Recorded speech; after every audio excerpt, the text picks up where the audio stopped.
Good evening. जैसा कि हम लोग क्या कर रहे थे, यूनेस्को का पार्ट वन हम लोग देख चुके हैं कि यूनेस्को में कौन कौन सी वर्ल्ड हेरिटेज साइट को जोड़ा गया है। आज हम लोग क्या करते हैं, उसके आगे आगे को देखते हैं, जिसमें हमने बताया था कि 44 इंडिया के साइट्स हैं। इंडिया के 44 साइट है, जिसमें से आपका 35 जो है क्या है, आपका कल्चरल यानी सांस्कृतिक साइट है। 8 जो है कल्चरल यानी प्राकृतिक साइट है, और एक जो था मिक्स्ड यानी इन दोनों का मिलकर था, जिसमें से हमने लगभग 10-12 साइट देख लिया हुआ है। ठीक है, हम पूरा तो नहीं देखेंगे, जो एग्जाम के लिए आपका इंपॉर्टेंस होगा, जो जहां से सवाल आ सकता है, जो खास तौर पर आए भी हुए हैं पीवाईक्यू के बेस पर, तो उसी को हम क्या करते हैं आज देखेंगे, मतलब उन्हीं सबको पढ़ा जाएगा। ठीक है, चलिए स्टार्ट करते हैं। चलिए चीजें को स्टार्ट करते हैं। कहां से हम लोग देख चुके थे? लास्ट हम लोगों ने देखा था जो है कि देखा था लास्ट ये क्या था, हम्पी तक, यानी group of monuments at Hampi, वो देख लिया था। अगला देखना था हमें फतेहपुर सिकरी। देखिए, यूनेस्को ने फतेहपुर सिकरी के इस महल को, इस गेट को क्या किया, इस गेट को क्या किया, 1986 में, 1986 में यूनेस्को ने क्या किया, वर्ल्ड हेरिटेज साइट यानी कि विश्व विरासत स्थल के तौर पर सूची में इसका नाम डाला। कब? 1986 में। अब इसके बारे में थोड़ा सा जानकारी लेते हैं। 16th सेंचुरी यानी 16वीं शताब्दी में अकबर ने क्या किया था, अकबर ने अकबर ने मुगल साम्राज्य यानी मुगल एम्पायर की राजधानी फतेहपुर सिकरी को बनाया था। ठीक है, अकबर ने मुगल साम्राज्य यानी मुगल अंपायर की राजधानी किसे बनाया था, फतेहपुर सिकरी को बनाया था। तब इसकी स्थापना की थी, जो कि किसके सम्मान में किया था, सूफी संत सलीम सूफी संत सलीम सूफी संत सलीम के सम्मान में क्या किया था, सूफी संत सलीम के सम्मान में इसने क्या किया था, इसकी स्थापना यानी कि इसको बनवाया था। किसने? अकबर ने। कब? 16वीं शताब्दी में। जब क्या किया गया था, जब आपका मुगल साम्राज्य की राजधानी फतेहपुर सिकरी को बनाया गया था। ठीक है, चलिए आगे चलते हैं। अगला है एलिफेंट ऑफ केव्स, यानी एलिफेंट एलिफेंट की गुफाएं, है ना। ठीक है, इसकी स्थापना, इसको यूनेस्को कब शामिल करता है, 1987 में इसे शामिल करता है। कब? 1987 में शामिल करता है। ये है कहां पर? महाराष्ट्र में है। कहां पर है? ये महाराष्ट्र में है। ठीक है, ये कहां पर है? महाराष्ट्र में है। और वो देखना ध्यान से, जो फतेहपुर सिकरी था ये वाला, ये कहां पर? उत्तर प्रदेश में कानपुर के पास, उत्तर प्रदेश में कानपुर के पास है। ठीक है, ये सूफी संत सलीम चिश्ती के सम्मान में बनाया गया था। किसके?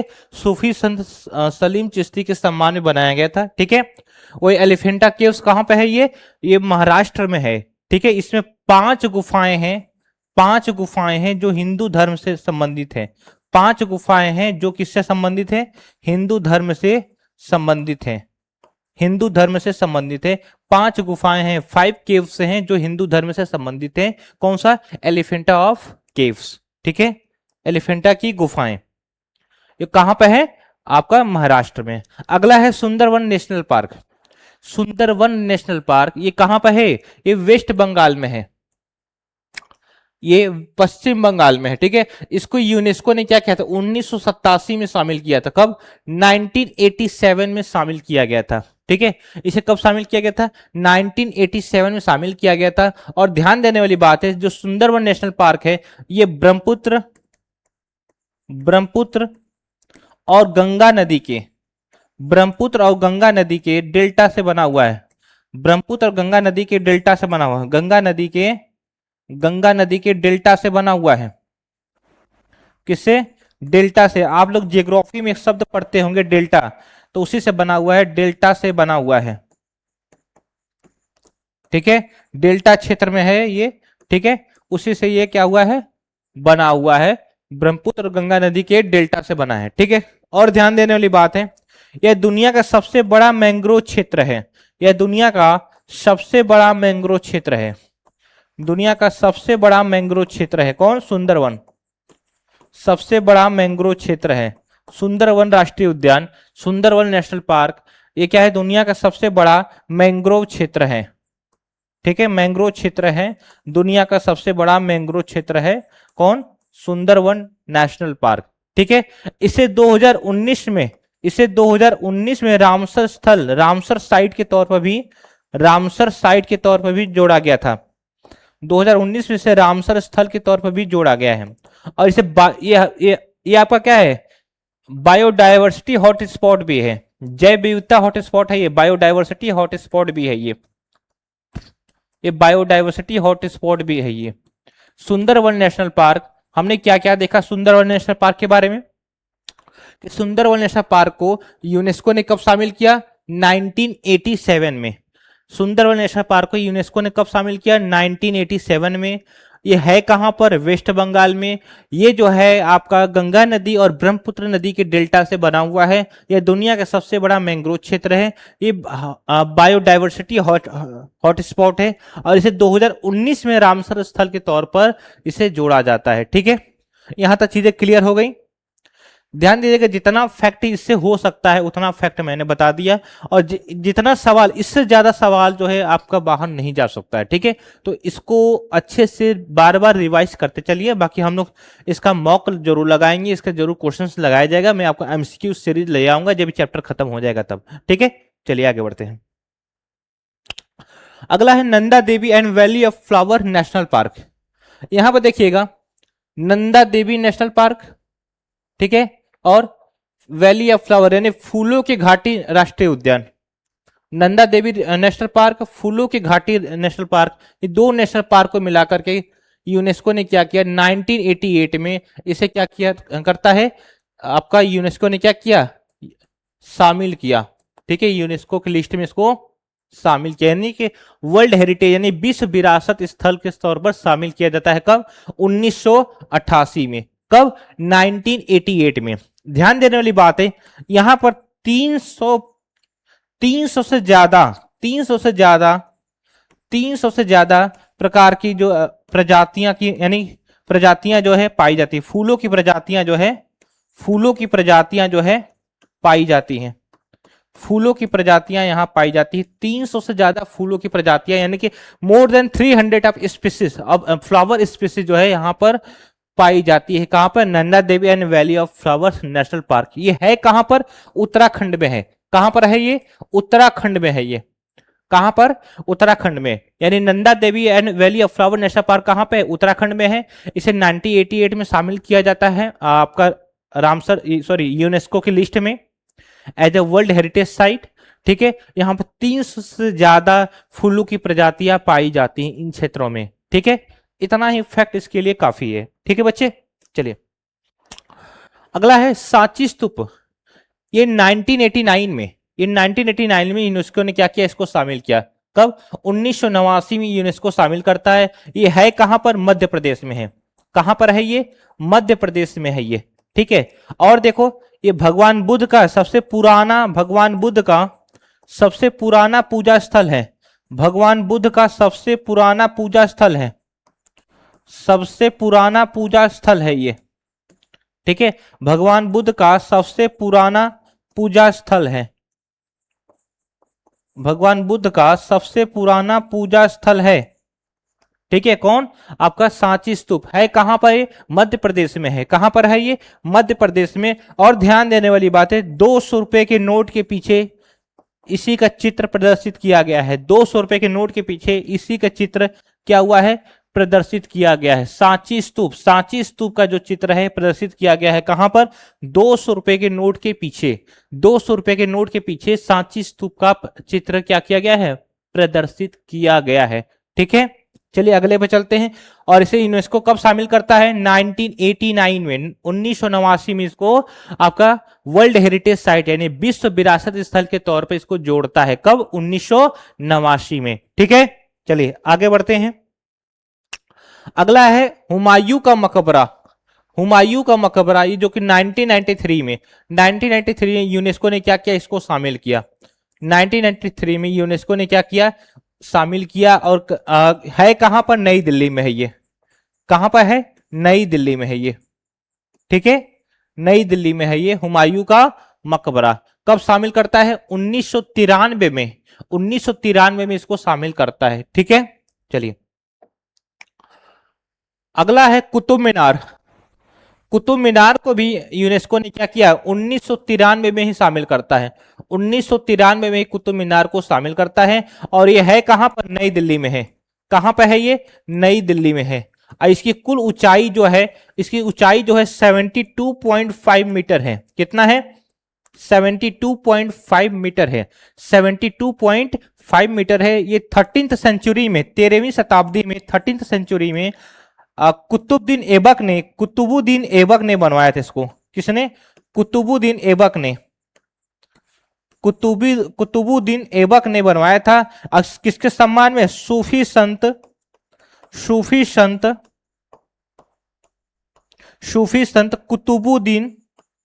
कुतुबुद्दीन बख्तियार काकी के सम्मान में। कुतुबुद्दीन बख्तियार काकी के सम्मान में इसको बनवाया था। कुतुबुद्दीन बख्तियार काकी के सम्मान में क्या किया था, आपका कुतुब मीनार को बनवाया था। किसने, कुतुबुद्दीन ऐबक ने। कब, 13th सेंचुरी में। और इसकी कुल हाइट जो है कितनी है, 72.5 मीटर, यानी 72.5 मीटर इसकी ऊंचाई है। और ये कब यूनेस्को ने शामिल किया, 1993 में यूनेस्को क्या करता है, इसको आपका वर्ल्ड हेरिटेज साइट के तौर पर शामिल करता है, यानी विश्व विरासत स्थल के तौर पर क्या करता है, 1993 में यूनेस्को इसको शामिल करता है। ठीक है, चलिए आगे बढ़ते हैं। अगला है Darjeeling Himalayan railway. Darjeeling Himalayan railway, इसको भी यूनेस्को क्या करता है, 1999 में, 1999 में शामिल करता है। कब, विश्व विरासत स्थल के तौर पर, विश्व विरासत स्थल के तौर पर यूनेस्को क्या करता है, 1999 में इसको शामिल करता है। कब, विश्व विरासत स्थल के तौर पर यूनेस्को क्या करता है, 1999 में, यानी 1999 में इसको शामिल करता है। और ध्यान देना, ये जो है स्टीम इंजन से चलने वाली ट्रेन है ये।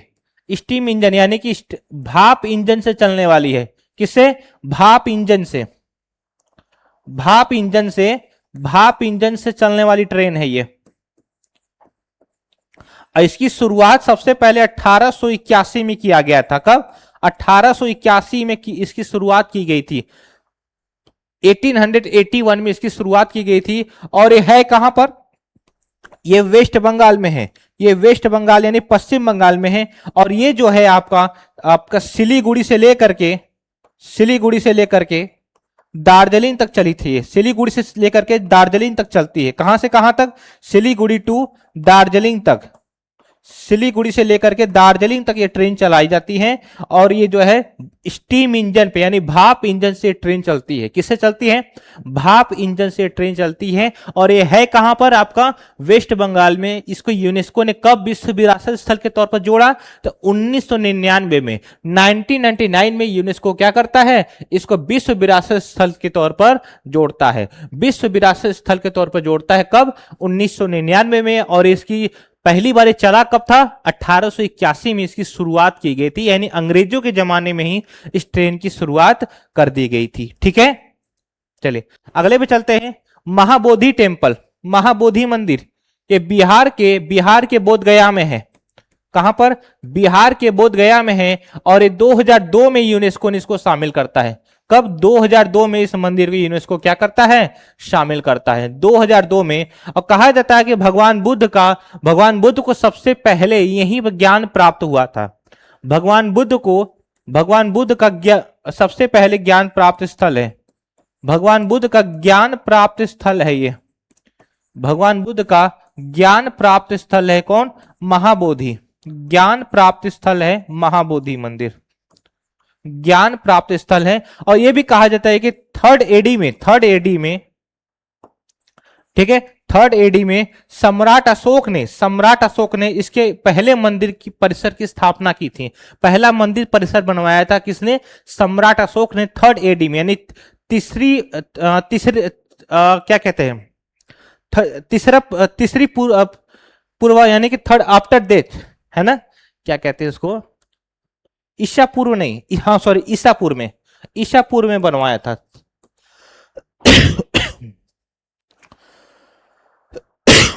चलिए अगले पे चलते हैं। अगला है भीमबेटका रॉक शेल्टर्स। भीमबेटका शिलाश्रय, भीमबेटका शिलाश्रय को, अच्छा इसको जो है 2000, इसको जो 2002 में शामिल किया जाता है। कब? 2002 में इसको शामिल किया जाता है। और भीमबेटका शिलाश्रय यानी भीमबेटका रॉक शेल्टर्स 2003 में इसको यूनेस्को क्या करता है? शामिल करता है। कब शामिल करता है? 2003 में शामिल करता है। और ये है कहां पर? मध्य प्रदेश के रायसेन में, मध्य प्रदेश के रायसेन में जो है ये कहां पर? भीमबेटका कहां पे है? मध्य प्रदेश के रायसेन में है। ठीक है। और यहां पर देखना आप लोग पत्थरों पे देख रहे होंगे इमेज बना हुआ, पत्थरों पे ये पिक्चर बना हुआ, फोटो बना हुआ दिख रहा होगा आपको, चित्र बना हुआ। ठीक है। ये सारे चित्र कब के हैं? ये सारे चित्र कहा जाता है कि पूरा पाषाण काल यानी स्टोन एज के हैं, पूरा पाषाण काल। ठीक है। मध्य पाषाण काल, मीजोलिथिक एज, न्यूलिथिक एज, ये सारे का है यानी मध्य पाषाण काल। और नौ पाषाण काल, कई सारे काल के यहाँ पर आपके चित्र बनाए गए हैं, कई सारे काल के यहाँ पे क्या किया गया है? चित्र बनाया गया है। यानी पुराने पुराने चित्र जो दिख रहे हैं ना, ये हजारों लाखों साल पुराना है, कई हजारों साल पुराना ये आपका चित्र है भीमबेटका की गुफाओं में। कहां पर? भीमबेटका की गुफाओं में पत्थरों पर बनाए गए हैं। किसमें? पत्थरों पर बनाए गए हैं। और कहा जाता है कई हजार साल पुराना ये आपका चित्र बनाए गए हैं। ठीक है। अगला है Nilgiri mountain railway. Nilgiri mountain railway यानी नीलगिरी रेलवे जो है ये कहां पर है? ये तमिलनाडु में है। कहां पर? तमिलनाडु में है, ये तमिलनाडु में है। इसको जो यूनेस्को क्या करता है? 2005 में शामिल करता है विश्व विरासत स्थल पर, विश्व विरासत के तौर पर इसको 2005 में जोड़ता है। विश्व विरासत के तौर पर इसे क्या करता है? 2005 में यूनेस्को क्या करता है? जोड़ता है। और ये लगभग 45 किलोमीटर का डिस्टेंस कवर करता है। कितना? 45 किलोमीटर का डिस्टेंस ये क्या करता है? कवर करता है। और ये देखना ये भी बात, ये जो है सिंगल ट्रैक रेलवे है, ये सिंगल ट्रैक रेलवे है, ये सिंगल ट्रैक रेलवे है। और ये 2005 में इसको शामिल किया जाता है। ठीक है। 2005 में से क्या किया जाता है? यूनेस्को वर्ल्ड हेरिटेज साइट के तौर पर, विश्व विरासत स्थल के तौर पर क्या करता है? जोड़ता है। किस तौर पर? विश्व विरासत स्थल के तौर पर 2005 में यूनेस्को क्या करता है? इसको जोड़ता है। ठीक है। चलिए आगे बढ़ते हैं। लाल किला, लाल किला को यूनेस्को ने क्या किया? लाल किला की यूनेस्को ने 2007 में इसको विश्व विरासत स्थल के तौर पर जोड़ा। कब? लाल किला को 2007 में यूनेस्को ने क्या किया? वर्ल्ड हेरिटेज साइट के तौर पर जोड़ता है।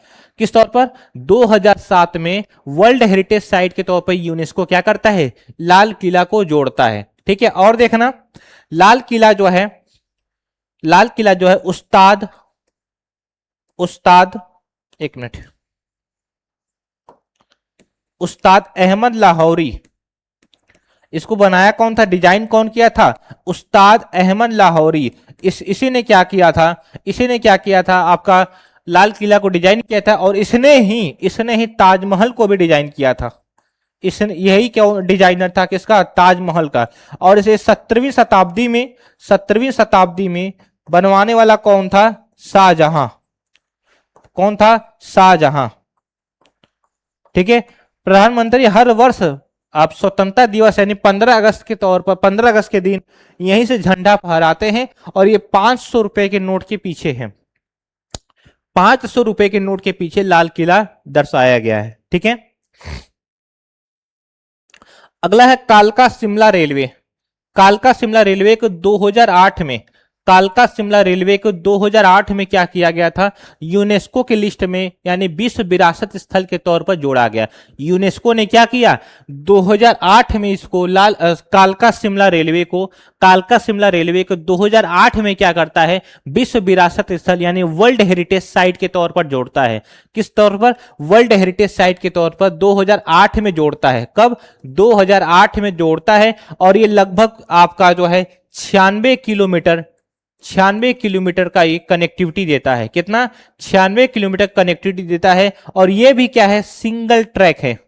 ये भी क्या है? सिंगल ट्रैक रेलवे है ये। ठीक है। ये है कहां पर? हिमाचल प्रदेश में, हिमाचल प्रदेश में ये है। ये कालका शिमला रेलवे कहां से कहां चलता है? इस हिमाचल प्रदेश में है ये, ठीक है। और एक कालका और शिमला के बीच में चलता है ना। ये कहां पे है? हिमाचल प्रदेश में है ये, ठीक है। चलिए आगे बढ़ते हैं। जंतर मंतर, जंतर मंतर ये राजस्थान के जयपुर में है, राजस्थान के जयपुर में है ये। जंतर मंतर कहां पे है? राजस्थान के जयपुर में, ठीक है। इसको 18वीं शताब्दी में, 18वीं शताब्दी में, 18वीं शताब्दी में 18th सेंचुरी में, 18th सेंचुरी में सवाई जयसिंह, सवाई जयसिंह सेकंड ने बनवाया था। सवाई जयसिंह सेकंड ने बनवाया था। सवाई जयसिंह सेकंड ने क्या किया था? जंतर मंतर को बनवाया था, ठीक है। किसने? सवाई जयसिंह सेकंड ने क्या किया था? जंतर मंतर को बनवाया था, ठीक है। तो यहां तक ये चीजें हो गई। अब हम लोग अगला पार्ट लेकर के आते हैं। अगले पार्ट में पूरा वर्ल्ड हेरिटेज साइट आपका खत्म हो जाएगा, ठीक है। उसके बाद हम लोग क्या करेंगे? एमसीक्यू लगाएंगे, जो कि खास तौर पर पीवाईक्यू रहा होगा, चाहे किसी भी गवर्नमेंट एग्जाम में आया हो, चाहे आपके सीवीटी एग्जाम में आया हो, किसी भी एग्जाम में आया हो। हम क्या करेंगे? इसके लेवल का क्वेश्चन लगाएंगे, जिससे आप लोग को और फायदा हो और आप तैयारी करके अच्छे से जाओ, ताकि एग्जाम में जब पहुंचो तो आपका एक अच्छा कॉन्फिडेंस लेकर के जाओ, ठीक है। चलिए मिलते हैं नेक्स्ट सेशन में। और हाँ, चैनल पहली बार आया हो तो चैनल को शेयर और सब्सक्राइब जरूर कर लेना, और कमेंट करके जरूर बताना कि वीडियो कैसा लगा। Thank you so much.